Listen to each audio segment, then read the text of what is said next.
우리는 지난 1년 가까이 마태복음을 함께 공부했습니다. 오늘 우리가 마태복음 19장을 들어가게 되었는데요.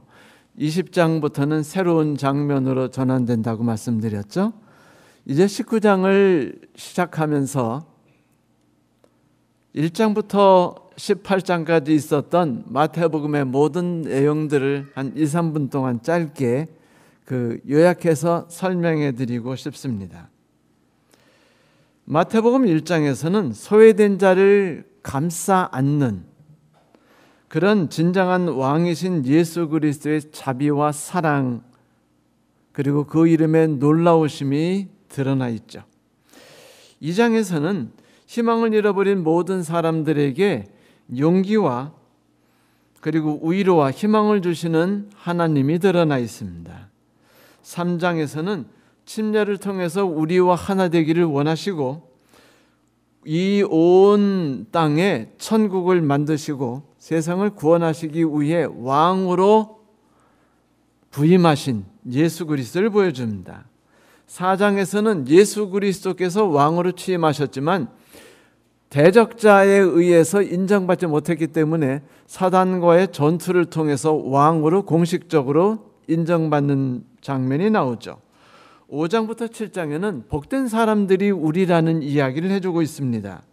그 특권, 그 기회, 그 능력의 놀라움들, 그리고 율법의 진정한 능력이 나타나죠.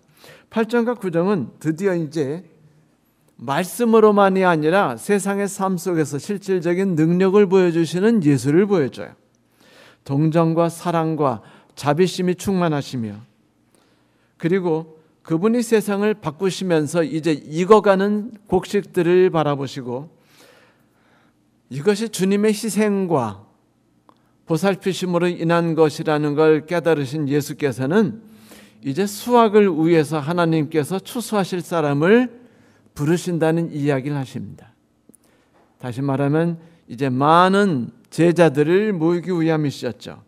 10장에서 왕의 대사들에 대해서 이야기하셔요.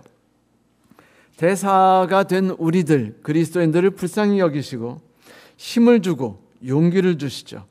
말씀 안에서 우리가 자라나고 성령을 의지해야 되며 우리는 비둘기같이 순결하면서도 동시에 뱀같이 지혜로워야 된다는 말씀을 해주십니다. 11장에서는 드디어 오해에 대한 이야기가 시작돼요. 예수에 대한 오해는 수많은 사람들에게부터 있었죠. 가족 같은 그리스도인들, 그리고 예수를 싫어하는 모든 사람들이 다 예수에 대한 오해를 가지고 있었습니다. 그래서 예수께서 그들에 대해서 오해를 풀어주시는데 그 오해의 첫 번째 대상이 침례 요한이었어요. 그 침례 요한의 오해를 풀어주시면서 진정으로 하나님을 신뢰하는 것이 가치를 알려주십니다. 12장에서는 정신의 차이에 대해서 이야기하셔요. 안식일에 대한 이야기를 하시죠. 동정심과 자비의 정신만이 지구를 지배하고 지구를 움직일 수 있지 판단과 정의의 정신이 지구를 움직이지 못한다는 이야기를 하십니다. 13장에서는 드디어 세 번째 강해를 들어가십니다. 7개의 비유가 나오죠. 씨 뿌리는 자의 비유, 가라지 비유, 겨자 비유, 누룩, 진주, 보물, 애써 우리를 찾으시는 예수님. 물론 8개의 비유라고도 말할 수 있습니다만 14장에서는 유대로 드디어 이동하시고 한적한 곳으로 가시며 여러 가지 활동들을 하십니다. 15장에서는 진정한 진리가 무엇이냐에 대한 이야기를 시작하셔요. 진정한 진리는 마음을 열게 하고 변화시키는 능력이 포함되어 있어야만 진정한 진리이다. 그것이 없을 때 진정한 진리교회라고 우리가 말할 수 없다라는 이야기를 하시죠. 성도 여러분, 우리가 진리교회 하는데 우리가 진리교회가 되기 위한 가장 중요한 길이 뭡니까? 진리를 갖고 있는 것이죠. 그런데 그 진리는 이론에 의한 진리가 아니라 동정심과 마음을 여는 것과 변화시킬 수 있는 따뜻한 마음이 있어야만 그것이 진리라는 것을 예수께서 말씀하셨어요. 16장에서 그럼 진정한 믿음이 뭐냐 말씀하시죠. 그리스도를 진정으로 신뢰하고 그 길을 따르는 것이 믿음이라고 말하십니다. 그리고 17절에선 드디어 믿음에 대한 이야기를 해주십니다. 믿음이 겨자씨 만한 믿음이 있다면, 눈꼬만한 믿음이 있다 할지라도 그 믿음은 세상을 움직일 수 있다고 말하시고, 슬프게도 예수께서는 자기 제자들에게도 믿음을 바라볼 수 없음을 안타까워하십니다. 18장에선 천국에서 가장 큰 이가 누구냐라고 물어보시죠. 자아에 관심 있는 사람이 아니라 타인에게 관심 있는 사람이 가장 큰 자이다. 어린이와 같은 자이다라고 했어요. 어린이는 순결하고 진리를 향한 뜨거운 마음이 있기 때문에 어린이가 아니라 우리 어른과 같이 똑같이 개망난이고 똑같이 문제가 많은 이이지만 자기가 어떤 능력을 갖고 있지 않기 때문에 무언가 의지하고 붙잡으려는 정신을 갖고 있기 때문에 그가 어린이다. 어린이의 정신을 갖고 있다는 것은 내가 무언가를 할 수 있다라고 생각하는 것이 아니라 나는 아무것도 할 수 없다는 생각을 갖게 될 때 우리가 어린이의 정신을 갖게 된다라고 이야기했어요.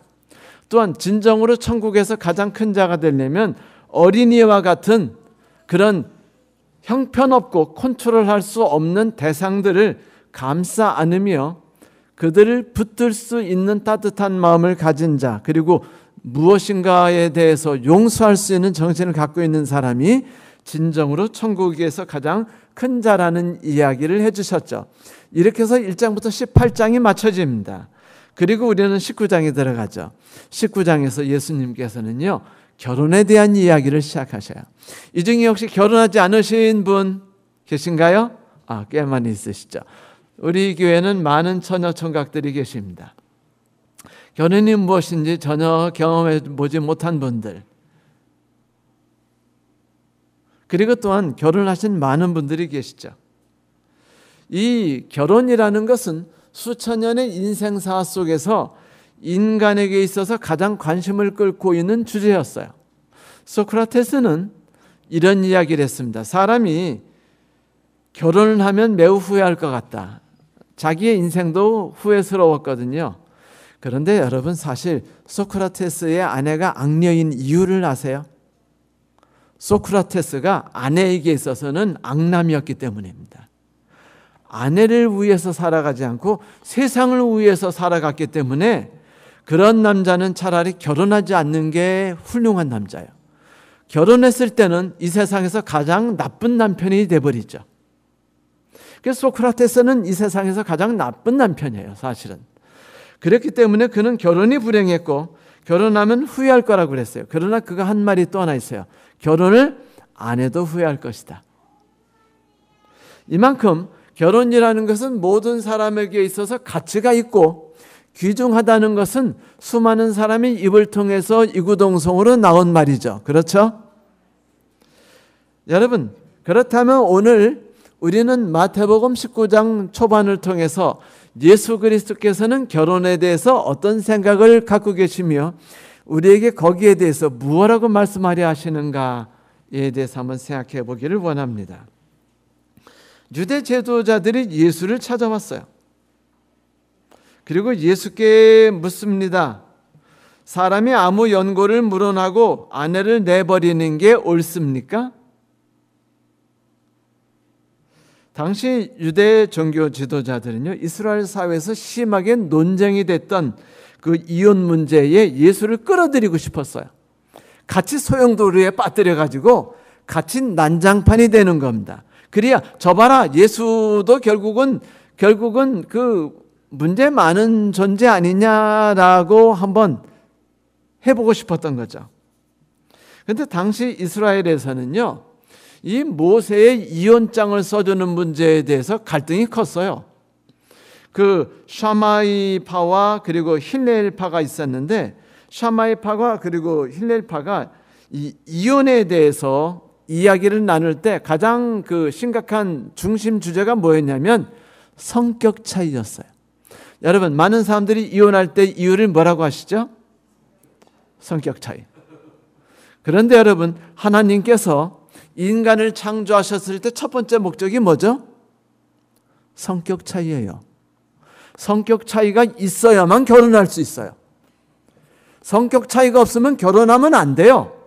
이게 하나님이 만드신 결혼에 대한 대원칙입니다.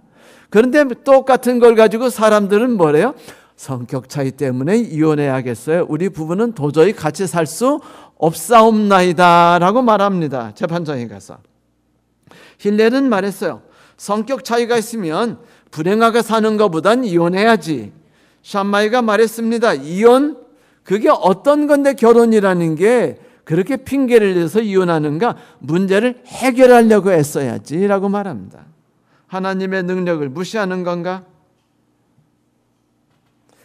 힐렐은 플랜 B를 두라고 말했고 샴마이는 플랜 B를 둘 생각까지 갖고 있을 정도의 정신이 있으면 차라리 결혼 유지에 목숨을 걸라고 말했습니다. 자, 예수께서 이 질문에 대해서 뭐라고 대답하실까요? 율법학자들은 예수님의 대답을 간절한 마음으로 기다렸습니다. 왜냐하면 논쟁의 소용돌이로 예수를 끌어들일 수 있었기 때문이죠. 그렇게만 한다면 예수께서 지금까지 이루어 놓으신 수많은 말씀들과 행사들은 다 무효화시킬 수 있어요. 여러분, 대통령 후보들이 지금 되게 많이 나왔죠?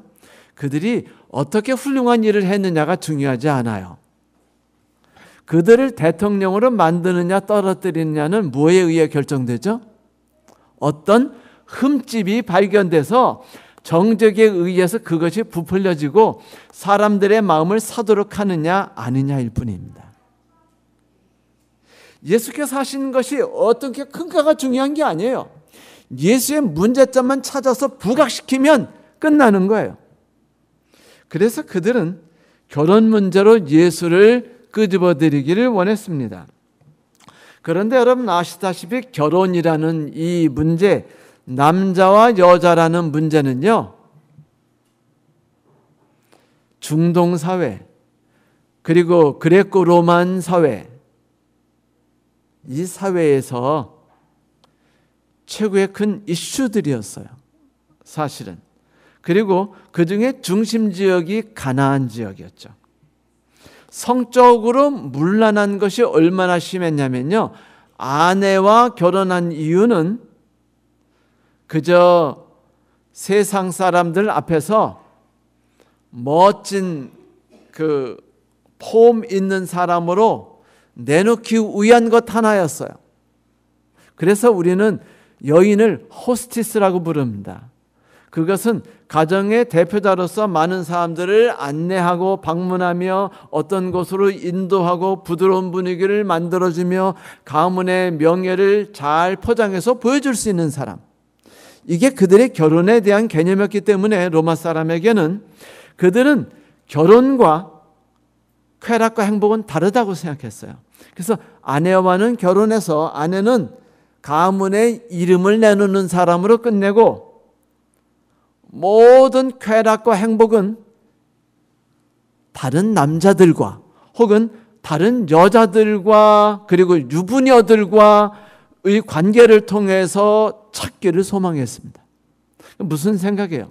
부부관계 속에서 행복과 쾌락을 찾을 수 없다라고 생각했던 것이죠.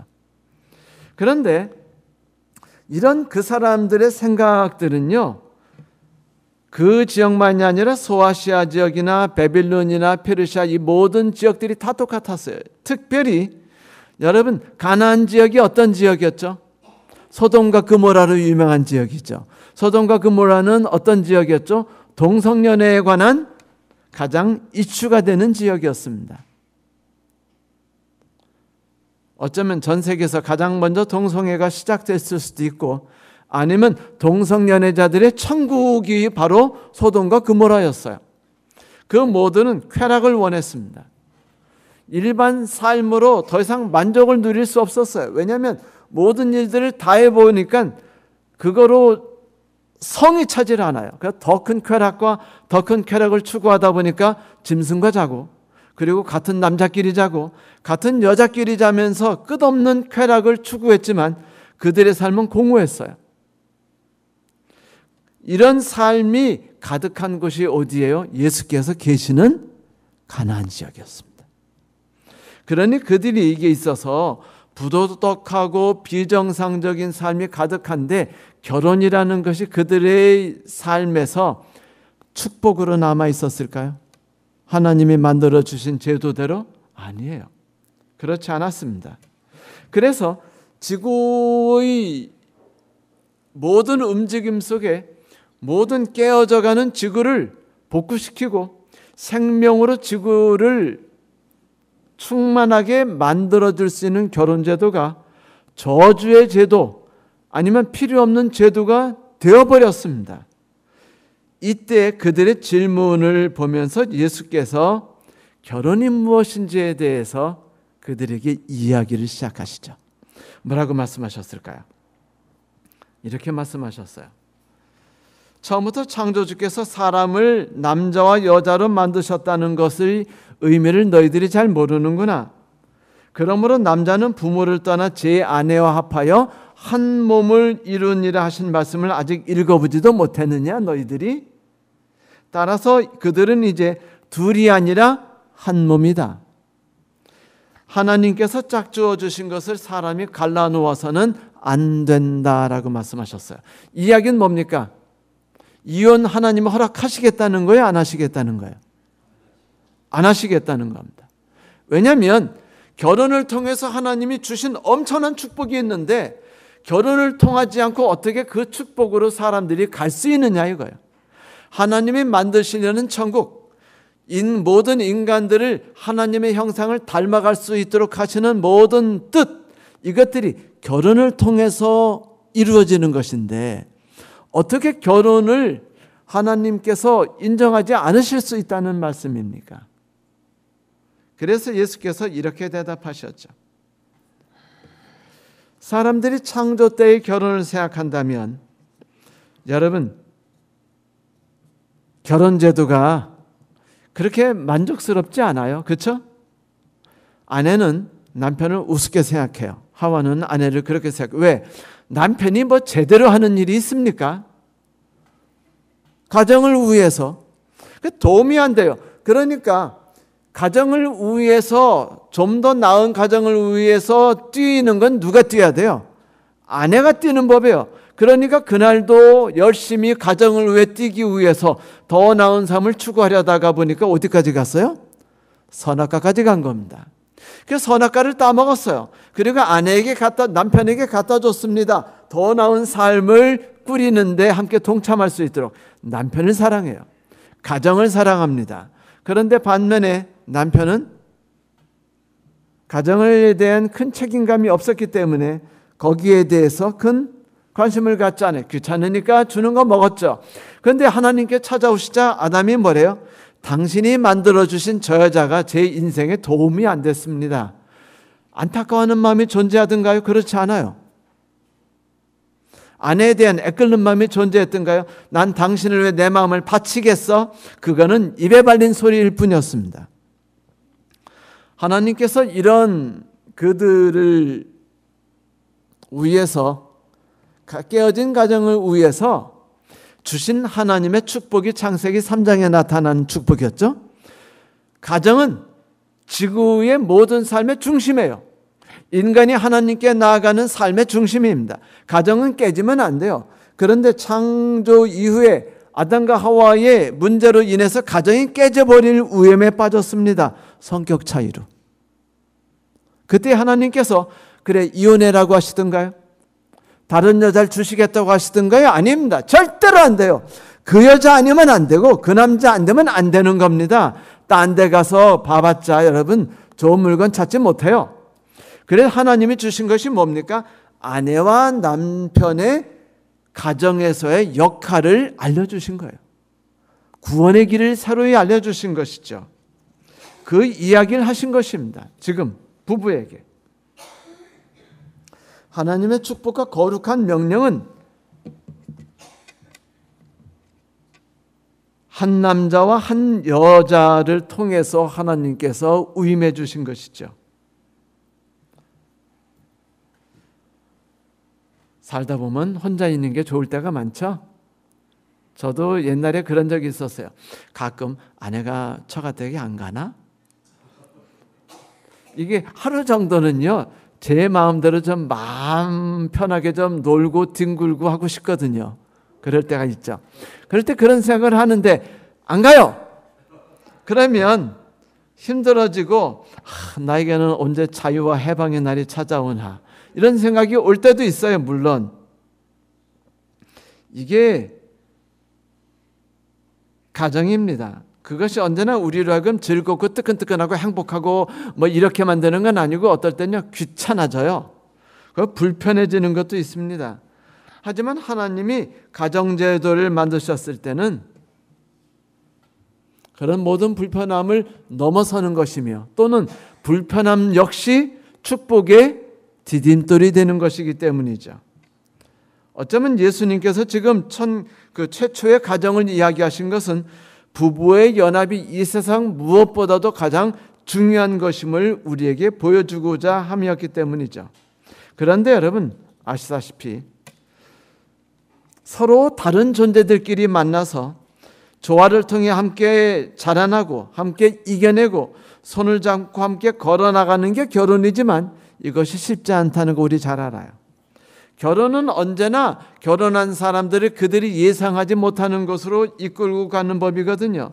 1970년 5월 3일자 위스콘신의 라크로스 트리뷴 프롬 라크로스라는 그런 기사에 보면은 어떤 여인이 왜 결혼 생활이 힘든지에 대해서 이렇게 고백한 이야기가 나와요. 결혼은 1월에 여유를 즐기기 위해 플로리다로 비행기를 타고 가는 것 같습니다. 비행기에서 내려보니까 알프스더군요. 수영과 따뜻한 햇빛 대신에 추위한 눈발만을 발견하게 되는 게 결혼입니다. 플로리다 가서 수영을 하려고 그 수영복을 챙겨서 갔는데 도착해 보니까 추운 알프스예요.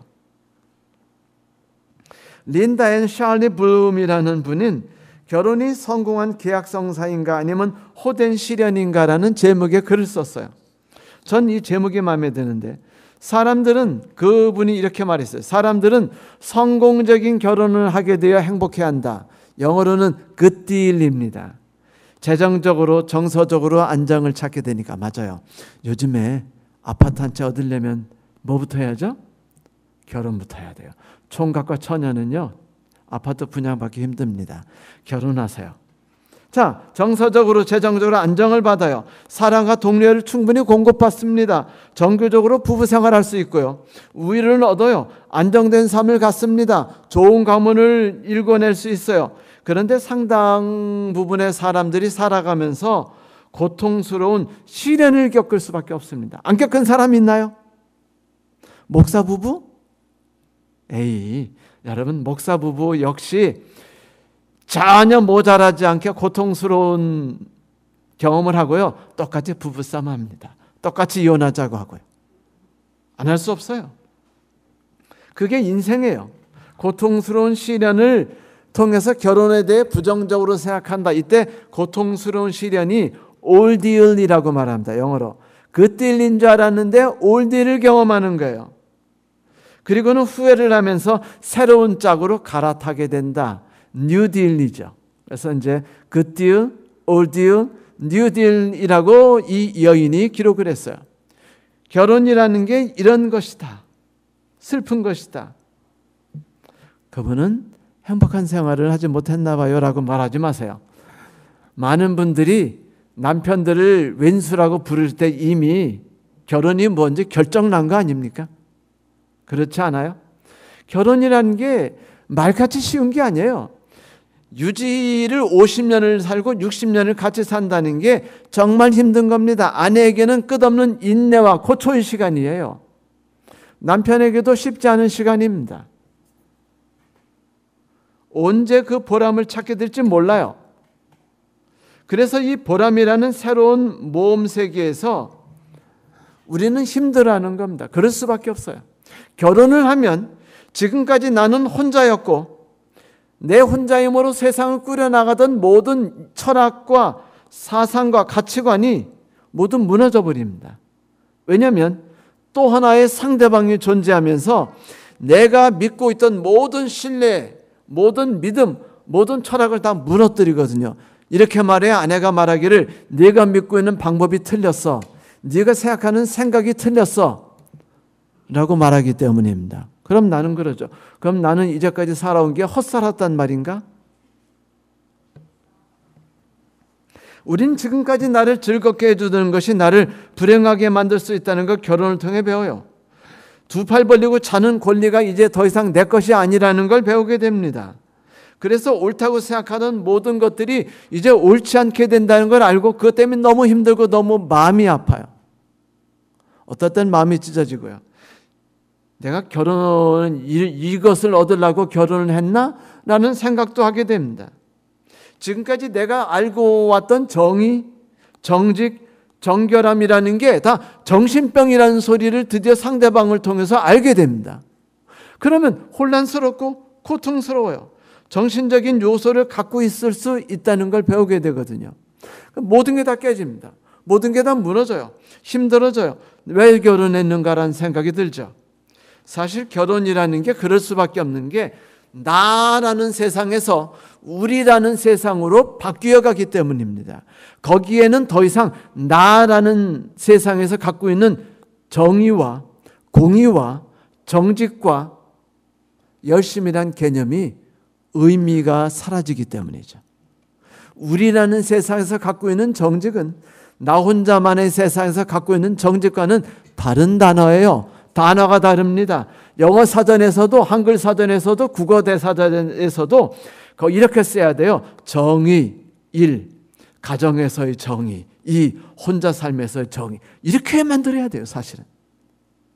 그렇지 않습니까? 살아보시니까 그걸 못 느끼시던가요? 그렇기 때문에 즐거움과 행복보다는 고통과 슬픔이 많을 수밖에 없어요. 왜냐하면 나는 20년 동안 혹은 요즘 젊은이들은 30년, 35년 동안 나만의 세계에서의 가치를 쌓아왔고 나만의 삶을 구가해 왔거든요. 그게 삽시간에 다 무너져 가기 시작하는 것을 여러분은 뛰어들어가야만 하는 것입니다.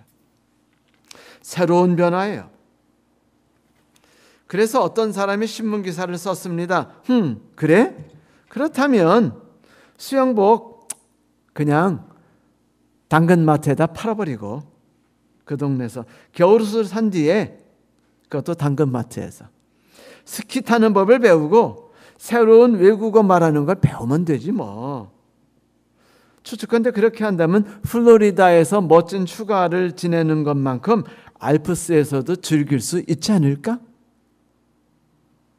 어쨌든 신혼여행 비행기선 내려서 보면은 비행기 탈 때까지 꿈꿨던 모든 것들이 비행기선 내리고 나면 하나도 존재하지 않는다는 것을 발견하는 게 큰 놀라움이긴 합니다. 어느 결혼식장에서예요.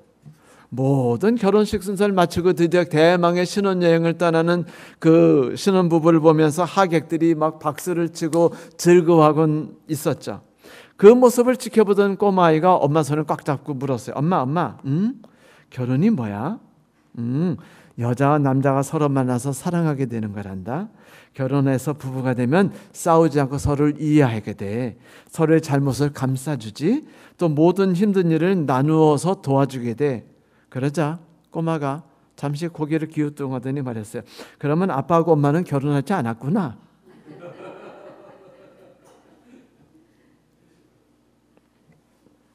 자녀들은 그렇게 살아가는 부모를 본 적이 없어요. 어느 세계에 가든지 어느 나라에 가든지 그리스도인 사회 삶이든 바깥 삶이든 똑같습니다. 자녀들은 그런 부모를 보지 못해요.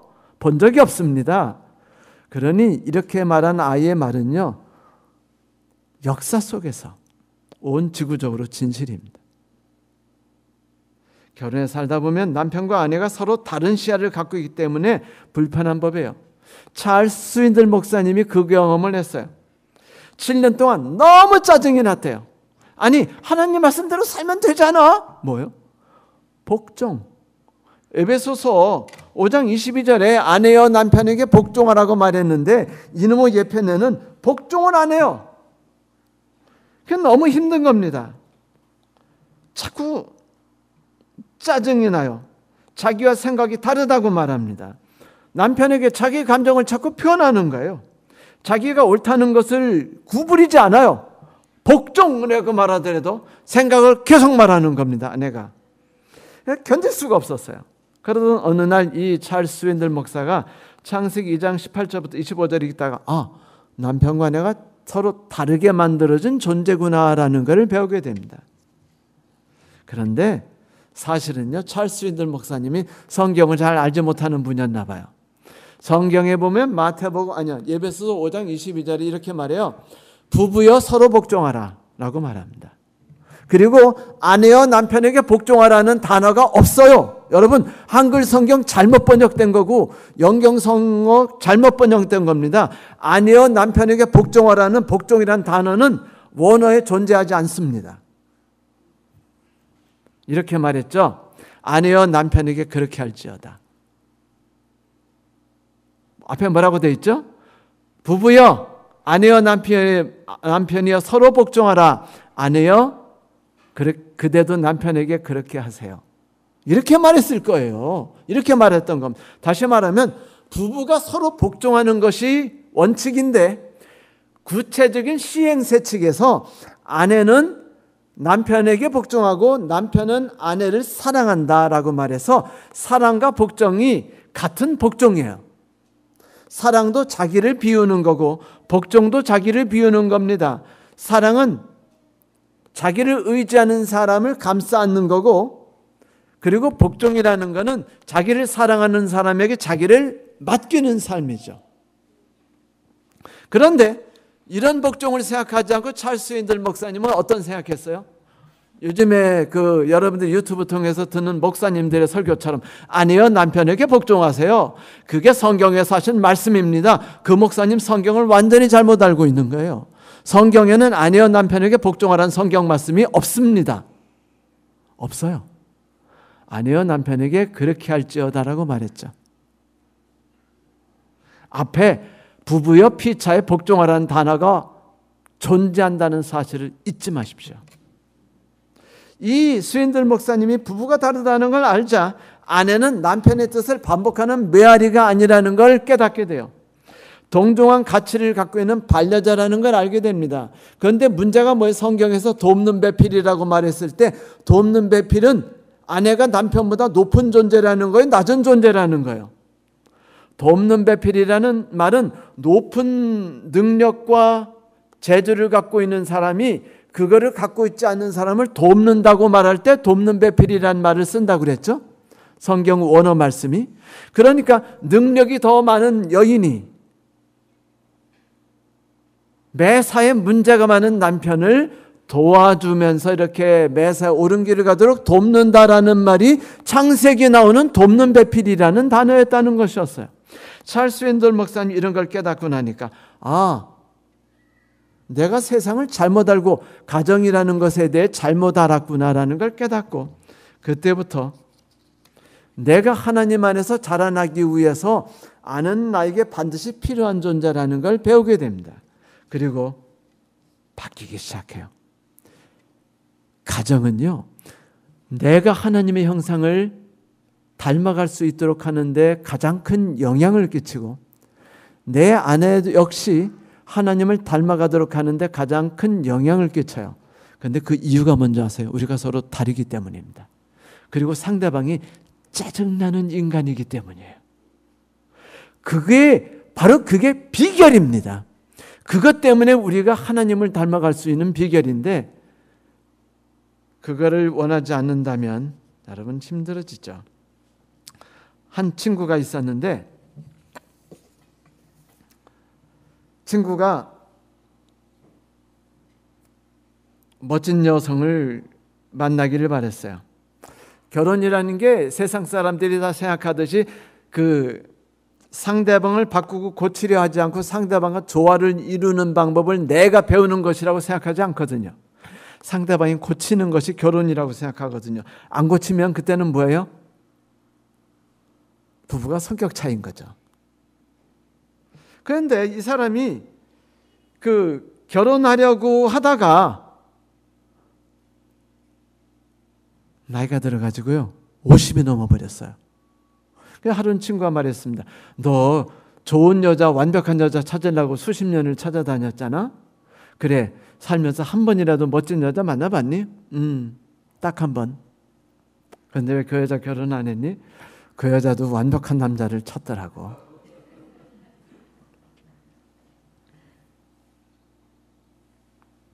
결혼은 완벽한 사람과 완벽한 사람이 만나는 게 결혼이 아니죠. 결혼은 문제아와 문제아가 만나는 것이 결혼입니다.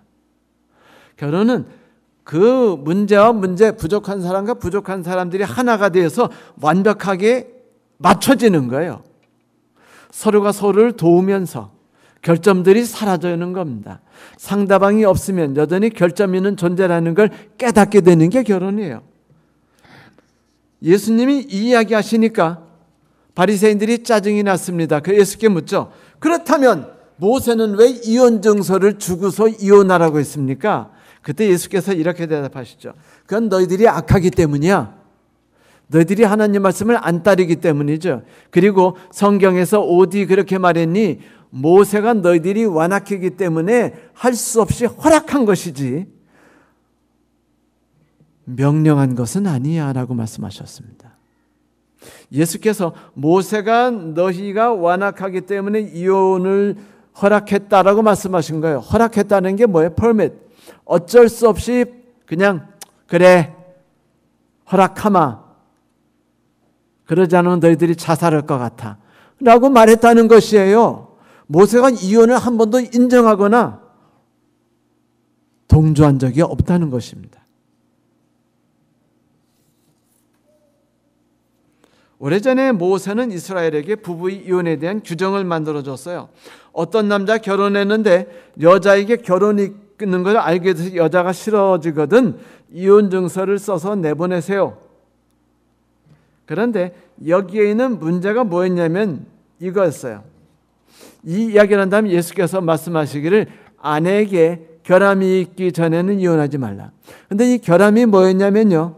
성적인 심한 타락을 말했어요.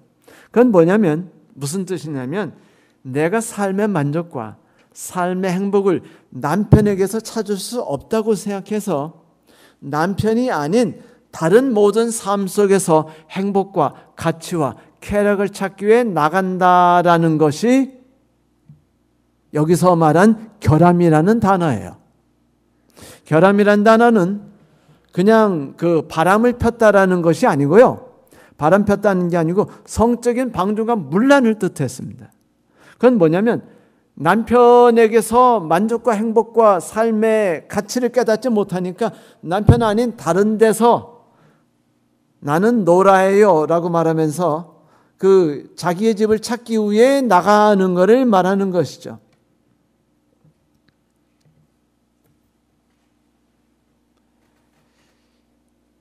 그것이 아니면 절대로 이혼하지 말라고 예수께서 말씀하셨습니다. 모세 이야기를 통해서. 이혼은 어떤 경우도 금물이다.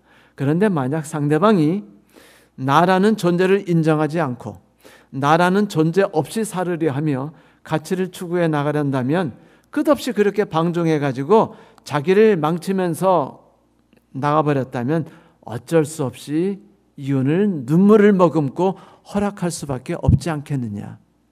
그때만이 이혼이 가능한 것이다 라고 말한 것입니다. 그래요. 성도 여러분, 결함이 없는 결혼 상대자와 만날 수 있는 세상은 존재하지 않아요. 그리고 그런 사람들끼리 만나서 결혼하려면 하나님이 애초에 결혼 제도를 만들지도 않으셨습니다. 하나님이 결혼 제도를 만드신 것은 문제 있는 사람들끼리 하나가 돼서 서로를 도우며 서로의 약점을 채우면서 하나님을 닮아갈 수 있도록 만드신 것이거든요.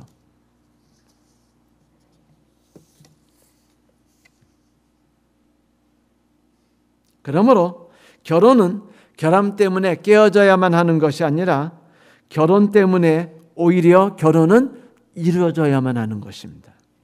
서로의 장점으로 단점을 겹어주고 불완전한 사람들끼리 함께 만나서 완전한 한 덩어리를 만들 수 있는 유일한 길이 결혼이기 때문이죠.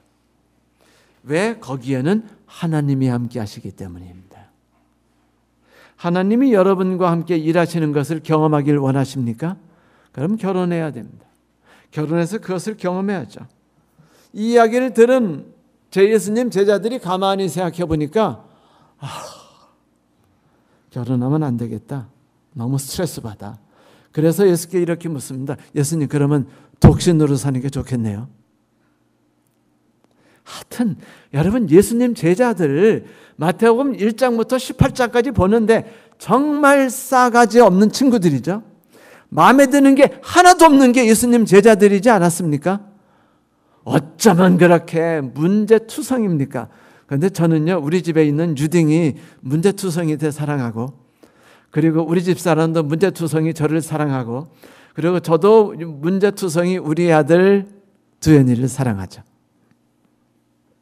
그런데 문제투성이니까 결혼을 안 하겠다고 생각해요. 그래서 제자들이 예수님께 결혼 안 하는 게 좋겠네요. 싱글로 살까요? 라고 말하자 예수께서 뭐라 듣는 줄 아십니까? 결혼해야 되는 사람도 있고 홀로 살아야 되는 사람도 있다라고 말합니다. 여러분, 홀로 산 사람이 누구죠? 예수님. 또 바울. 네, 또 있어요. 슈퍼맨. 그리고 스파이더맨. 다 결혼하지 못했습니다. 왜 결혼하지 못했을까요? 그들은 가정을 위해서, 가정이라는 제도를 통해서 하나님을 만나는 것이 아니라 또 다른 길도 있거든요. 또 다른 길을 통해서도 하나님을 만날 수 있기 때문입니다. 그러나 그 길이 결혼만큼 힘들어요. 그런데 혼자 산다는 것은 하나님이 주신 특별한 은혜에 의해서 이루어지는 건데, 이게 뭐냐면요, 지구를 위해 일하는 사람들이에요. 예수처럼. 여러분, 슈퍼맨이 왜 결혼하지 못하는 줄 아세요? 아내가 여봉 오늘 저녁에 재미있는 그 음식 먹고 그리고 둘이 따끈한 데이트를 즐깁시다라고 말하니까 그래 라고 말했는데, 갑자기 어디서 살려주세요 그러니까 슈퍼맨이 여보 미안해 그러고 획 날아가 버렸어요. 이런 일이 매일 밤 일어나는 겁니다. 이혼해야 돼요? 이혼하지 말아야 돼요? 남편이 말하기를, 여보 결혼해서 애도 낳고서 말하기를, 여보 나는 대한민국의 독립을 위해서 나가서 일해야 되라고 말하고, 독립을 위해 매일 나가려면 결혼은 왜 했습니까? 그런 사람들은 결혼하지 말고 어떻게 하라는 거예요? 그게 하나님이 주신 특별한 달란트니까 국가를 위해 일해요. 독립을 위해 일해요. 나라를 위해 일하라 이겁니다. 그리고 슈퍼맨이나 스파이더맨처럼 불쌍한 사람을 위해 도우라 이거예요. 대신 뭐 하지 마라? 특별한 은혜를 통해서 하나님을 만날 수 있으니까 결혼하지 마라. 왜? 결혼해서 누군가를 불행으로 빠뜨리고, 결혼이란 제도를 통해서 하나님을 만나는 것이 아니라 다른 방법을 통해서 하나님을 만날 수 있는 길을 그가 걷고 있기 때문이에요. 예수께서 그리하신 겁니다. 사도 바울도 그렇게 했어요. 이곳에 있는 처녀 총각들이시여, 만약 하나님께서 여러분들을 혼자 살면서 대망의 슈퍼맨처럼 사는 축복을 주셨다고 생각되면요, 싱글로 쭉 사셔도 돼요. 하지만 나에게는 그런 것이 아니라 그저 소소하게 가정을 통해서 천국을 맛보고 하나님을 닮아가는 삶, 하늘까지 다다르기를 원해라고 말한다면요, 과감히 결혼하실 때 아무나 치마를 둘렀건 바지만 입었으면 그냥 하세요. 결혼은 누구를 만나느냐가 아니고 함께 만나서 어떻게 살아가느냐입니다. 단 교인이면은 훨씬 낫겠죠. 사랑하는 성도 여러분, 누군가와 함께 연합해서 하나 되는 연습을 끊임없이 애써서 하는 것 축복입니다. 하지만 그리하지 않고도 우리가 다른 방법을 통해서 하나님을 향하여 성장해 나가고 그분을 닮아갈 수 있다는 길도 있다는 것도 잊지 마시기 바랍니다. 만일 결혼하셨거든 이 제도를 통해서 하나님이 원하시는 대로 고통스러운 경험을 끝없이 밟아나가십시오. 그렇게 해서 하나님과 하나가 되는 법, 하나님과 이웃과 하나가 되는 방법을 익혀나가시기 바랍니다. 천국을 가꾸어 나가십시오. 만일 결혼하지 않았거나 혹은 혼자 되셨거든 역시 주님께서 혼자 된 사람에게도 그분에게 있는 특별한 방법과 은혜를 통해서 하늘까지 인도하실 것을 믿으십시오. 그리고 주를 따르세요. 하나님께서 함께 하실 것입니다. 마지막으로 말씀드리는데, 결혼하셨든 혼자 사시든 하나님의 우리를 향한 뜻이 우리 안에서 이루어질 수 있도록 하나님 안에 우리를 내맡기는 경험을 하게 되는 저와 여러분이 되시기를 바라면서 오늘 말씀 마치겠습니다. 감사합니다.